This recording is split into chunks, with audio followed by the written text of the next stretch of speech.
Welcome to 3D Amazon FBA. Today I'm going to talk about the 5 different methods of sourcing products for your Amazon business. Before I get into it, make sure you guys like and subscribe to the channel.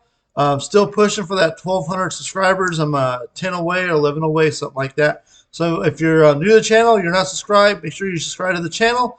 I really appreciate it. All right, so today I want to talk about the different methods of sourcing products for your Amazon store.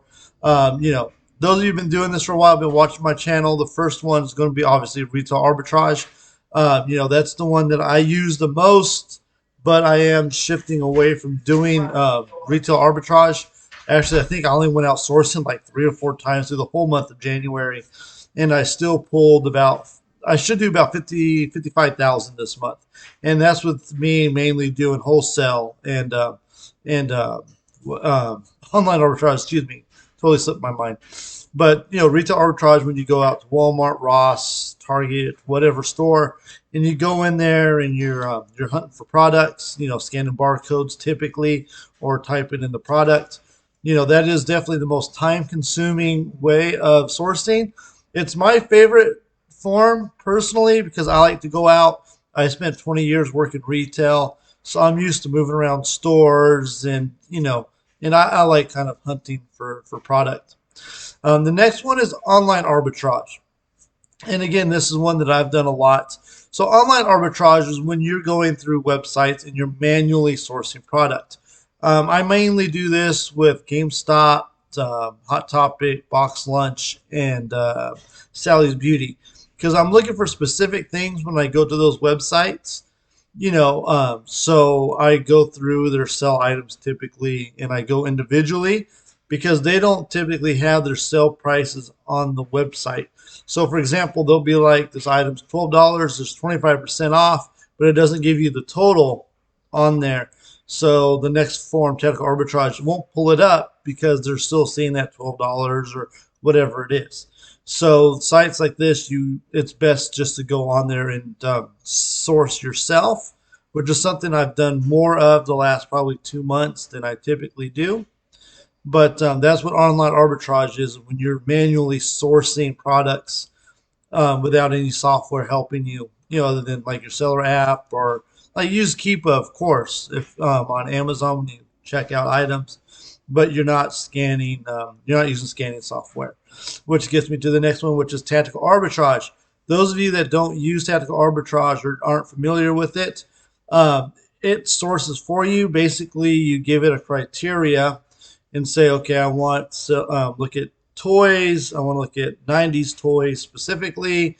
Whatever the case may be. Walmart has a 90s toys section on their website. 200,000 sales rank. I want a $10 profit minimum, 40% return on investment, whatever criteria you want. If you don't want to compete with Amazon, there's a whole list of stuff that you can talk about, or you list on there. And then whenever it's done scanning, or even while it's still scanning, it'll populate anything that meets that criteria. And then you want to go through it and make sure it's something you want to sell. You want to use Keepa and all that good stuff to make sure it's profitable. But that's what tactical arbitrage is. Something that I actually need to do a lot more than I do now. But I found some really good items on there that I still sell constantly. Next is Storefront Stalker. So this is how I've found most of my wholesale accounts. Is say I'm competing with someone, I'm selling this mug, and there's someone else selling this mug, and then there's a different mug, and we're both selling both mugs, just for an example. So what you do is Amazon has it so you can go through someone's entire store. So if you are just curious, or like someone has like say 2,000 feedback, you're like, okay, this is a pretty prolific seller. Let me see what else is selling. So then you go through their page. Like if then you say, okay, he's selling 6, 7 things from this one brand. Let me hit them up for a wholesale account. Or if it's stuff you bought at like Ross, for example. Okay, I'm competing with the same dude on 4 different listings of at Ross. Let me see what else he's selling. Maybe there's a few other things at Ross that he might be sourcing that I'm missing out on or I didn't see, or maybe it's just an item you don't look for. Because if you have so many different or similar items from like a discount store like Ross or TJ Maxx or whatever, odds are he's probably buying it from the same store you are. So you can get ideas of other brands or other toys or other items that you might not be aware of. I've sourced many things of brands that I've never heard of because I've seen it in other people's stores. And I make a lot of money stocking other people's stores. And then the last method, obviously, is going to be wholesale.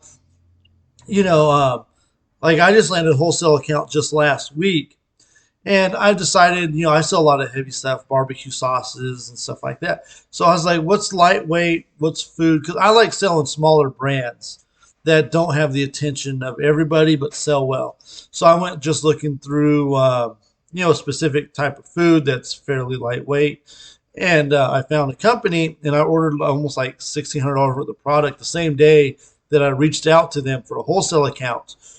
Or actually, I should say they contacted me, and then within a day, I had ordered product. I had hit them up before, and they weren't accepting new accounts, and then they started opening new accounts. So, anyways, the point is, I looked for a specific type of item, went and found it, and now I'm going to be selling this specific type of item, and it's lightweight.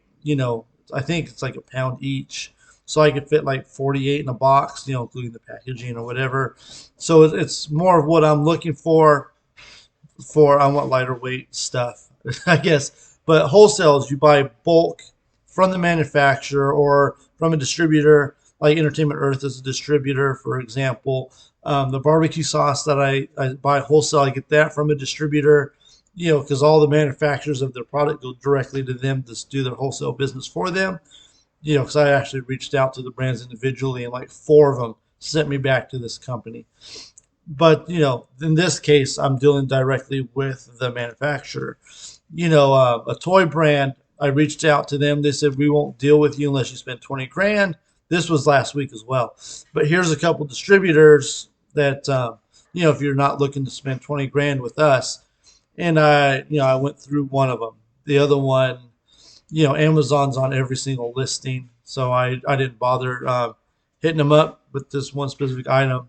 Or it was actually Connects, like the little, they're not Legos with the little wheel and you put the little sticks in them and whatever. I have a wholesale account and I get about 30 different models of that, and only 2 of them are profitable. And, and it sells really slow, so I'm probably just not going to work with that wholesale account. But, that's the difference between distributors, because they deal with several brands, and the one company sent me to them. And then, the manufacturer or the brand holder is who I prefer to deal with. So those are the 5 methods of sourcing that I use, and I am using all of them pretty frequently.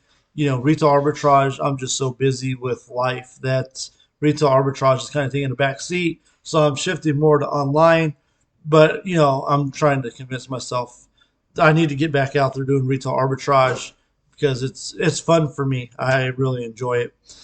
But life's been really busy the last month or so, getting right with my taxes and planning my wedding and all that good stuff. So that's what I've got for you guys today. I hope you get some value from this video. But most of y'all, I doubt, are not stocking other people's storefronts. I strongly recommend you guys get in there and see what people are doing, because you'll make a lot of money doing that. It's a little shady, but it's totally legal. You think Walmart, Target, and all them stores, they're definitely checking each other's. They're scanning each other's websites. If you notice, when Walmart has a rollback, if Amazon's selling it, their price is exactly the same. They all do it. There's no reason why we shouldn't be doing it either. So make sure you like, subscribe to the channel. Thank you for watching.